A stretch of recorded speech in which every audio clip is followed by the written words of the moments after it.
नमस्कार, राज की बात में आपका स्वागत है। बिहार में अब बड़ा खेल होने वाला है।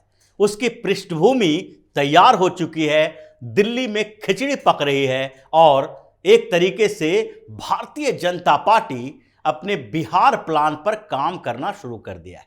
यानी कि जनता दल यूनाइटेड में बड़ा विस्फोट होने वाला है और इसके लिए जो तैयारी की जा रही थी कि खरमास के बाद एक बड़ा विस्फोट जनता दल यूनाइटेड में होगा, उसकी तैयारी भी शुरू हो चुकी है और शुरुआत दिल्ली से हुई है।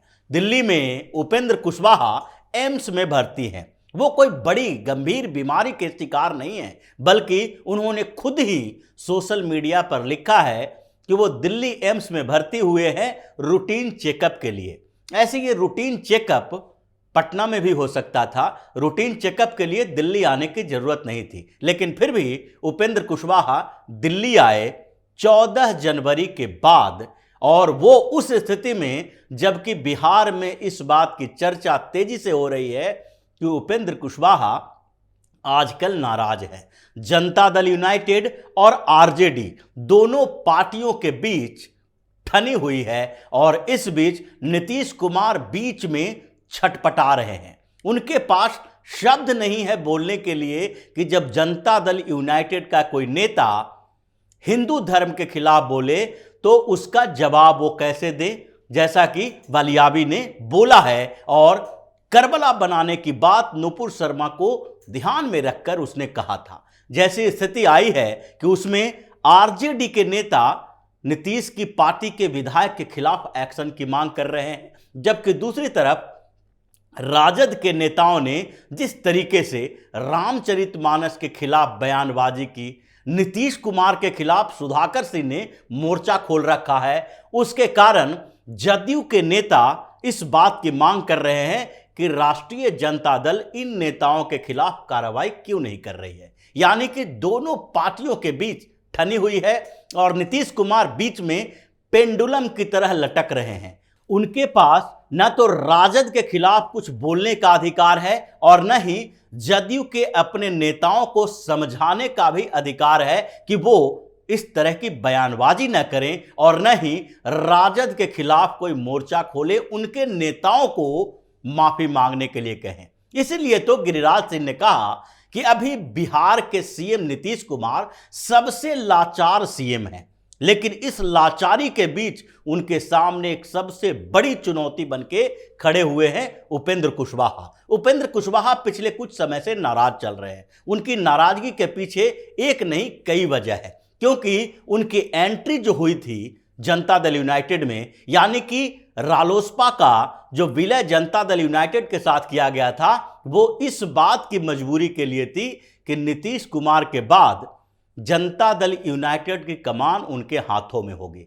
जदयू के सबसे बड़े नेता के तौर पर वो उभरेंगे, क्योंकि जदयू की पहचान कोयरी कुर्मी के वोट से होती है। नीतीश कुमार की पहचान भी उसी आधार पर हुई। जातीय पार्टियां जो भी बिहार में काम कर रही है, उसमें एक जाति विशेष के साथ जुड़े होने की पहचान उसके साथ है। चाहे राजद हो, राजद के साथ यादवों की पहचान है। जनता दल यूनाइटेड के साथ कोयरी और कुर्मी, जिसको लव कुश समीकरण कहा जाता है, उनकी पहचान है। तो दूसरे तरफ जैसे रामविलास पासवान की पार्टी दलितों की पार्टी ही है, लेकिन पासवान की पहचान उनके साथ जुड़ी हुई है, पासवान जातियों की। और उसी तरह हम जीतन राम मांझी की पार्टी दलितों की बात करती है, लेकिन जो वहां के एक जाति विशेष हैं, मुसहर या भुइयां जिसको कहते हैं, उनकी पहचान उनके साथ जुड़ी हुई है। इसी तरीके की जातीय राजनीति बिहार में चल रही है और इसलिए उपेंद्र कुशवाहा को लगा कि नीतीश कुमार ने तो कह दिया है कि अब आगे वो विधानसभा का चुनाव नहीं लड़ेंगे, न ही अगली बार वो सीएम का कैंडिडेट रहेंगे।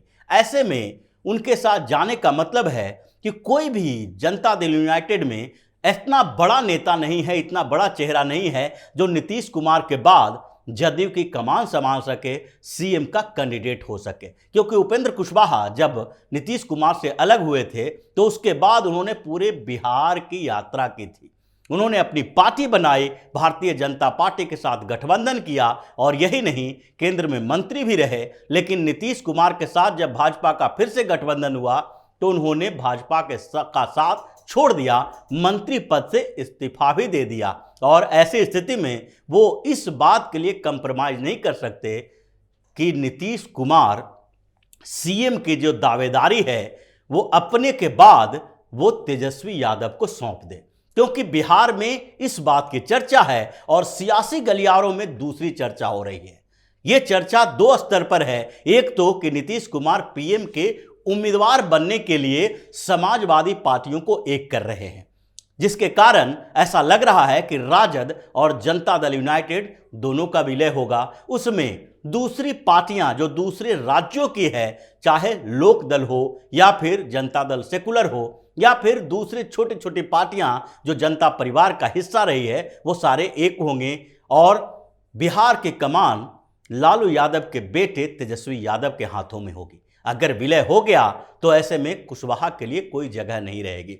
इसलिए जनता दल यूनाइटेड के कई विधायकों के साथ मिलकर उपेंद्र कुशवाहा एक नए प्लान बना रहे थे कि अगर नीतीश कुमार ये विलय की बात कर रहे हैं तो वो क्यों ना फिर से जनता दल यूनाइटेड से अलग ही एक पार्टी बनाए, क्योंकि जनता दल से ही आरजेडी भी निकली है, उसी से भी जनता दल यूनाइटेड भी निकली है और सबकी अपनी अपनी पहचान बनी रही। इसीलिए वो प्लानिंग में लगे हुए थे और नीतीश कुमार के कानों में एक खबर भी गई। नीतीश कुमार को लगा कि अब इसे रोकना बड़ा मुश्किल है, इसलिए उन्होंने बीच में एक नई खबर फैलाई कि अब कैबिनेट का एक्सपेंशन होगा और उसमें डिप्टी सीएम एक नहीं दो होंगे, यानी तेजस्वी यादव के साथ साथ उपेंद्र कुशवाहा को भी डिप्टी सीएम का पद दिया जाएगा। लेकिन ये छोटी सी लालच और नजदीकी लालच से उपेंद्र कुशवाहा पिघलने वाले नहीं हैं, क्योंकि उन्हें भविष्य की राजनीति दिख रही है। उन्हें दिख रहा है कि राजद और जदयू के नीतीश कुमार के खेमे के अलावा एक तीसरा विकल्प फिर से तैयार हो रहा है, क्योंकि भारतीय जनता पार्टी को भी कुछ सहयोगियों की जरूरत है। उसमें चिराग पासवान भी हो सकते हैं, पप्पू यादव भी हो सकते हैं, उपेंद्र कुशवाहा भी हो सकते हैं। इसलिए उन्होंने नीतीश कुमार के उस ऑफर को ठुकरा दिया और जनता दल यूनाइटेड के कुछ और विधायकों को अपने साथ खड़ा किया। उनको सहयोग देने के लिए आरसीपी सिंह भी खड़े हैं, क्योंकि उन्होंने भी कई विकल्पों पर विचार करना शुरू कर दिया है। वो नीतीश कुमार का साथ तो छोड़ चुके हैं, लेकिन अभी किसी पार्टी में नहीं गए हैं, इंतजार कर रहे हैं कि वो जब जाएंगे तो जनता दल यूनाइटेड के विधायकों को साथ लेकर जाएंगे, संगठन को छिन्न भिन्न करके जाएंगे। और इसलिए उपेंद्र कुशवाहा ने एक नया रास्ता अपनाया। बिहार में रहते हुए भाजपा के नेताओं से मुलाकात, बातचीत एक बड़ा विस्फोटक स्थिति हो सकती थी। उन्होंने खरमास के बाद जो बात हो रही थी कि एक बड़ा खेल होने वाला है बिहार में, इसके लिए एक प्लानिंग बनाई। वो दिल्ली की तरफ आए। उन्होंने सोशल मीडिया पर पोस्ट भी डाला कि वो रूटीन चेकअप के लिए दिल्ली के एम्स में जा रहे हैं। ऐसे कोई रूटीन चेकअप नहीं है जिसके लिए उन्हें पटना से दिल्ली आकर एम्स में भर्ती होना पड़े।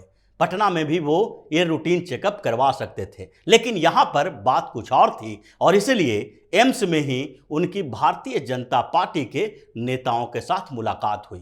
प्रेम रंजन पटेल से मुलाकात हुई और इन लोगों के साथ जो मुलाकात हुई है उसके मायने सामान्य नहीं हैं, क्योंकि यहाँ पर भारतीय जनता पार्टी के जिन नेताओं ने मुलाकात की उन्होंने भी कहा कि बिहार के बदलते राजनीति पर चर्चा हुई, बिहार में आगे के विकल्प पे चर्चा हुई और उपेंद्र कुशवाहा के कुशल क्षेम पूछने के साथ साथ उनके साथ पूरी सियासी समीकरण के ऊपर भी चर्चा हुई। यानी कि बिहार के लिए दिल्ली में खिचड़ी पकना शुरू हो गया है।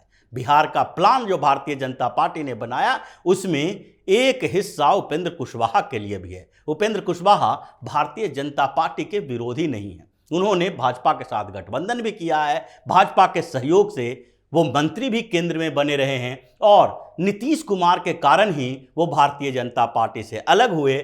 फिर नीतीश कुमार के कारण ही वो भारतीय जनता पार्टी के साथ छोड़कर नीतीश के साथ गए और अब एक बार फिर से नीतीश कुमार के इसी बदलते व्यवहार के कारण वो जदयू का साथ छोड़ेंगे, अपनी पार्टी बनाएंगे और वो जनता दल यूनाइटेड के विधायकों को तोड़कर वो अपनी पार्टी के साथ भारतीय जनता पार्टी के गठबंधन में आएंगे, जिसके बाद बिहार में नीतीश कुमार न तो सीएम रह पाएंगे और न ही आगे उनके लिए प्रधानमंत्री की उम्मीदवारी का रास्ता बचेगा। यानी बिहार में लगभग सब कुछ सेट हो चुका है। अब इंतजार की बारी है कि कितने दिनों में ये भारतीय जनता पार्टी का प्लान, उपेंद्र कुशवाहा का प्लान इंप्लीमेंट होता है। और इसलिए नीतीश कुमार इस बीच बड़े ही सदमे में हैं। उन्हें समझ नहीं आ रहा है कि वो जो समाधान करने की कोशिश बिहार में अपनी पार्टी के लिए समाधान यात्रा में कर रहे हैं,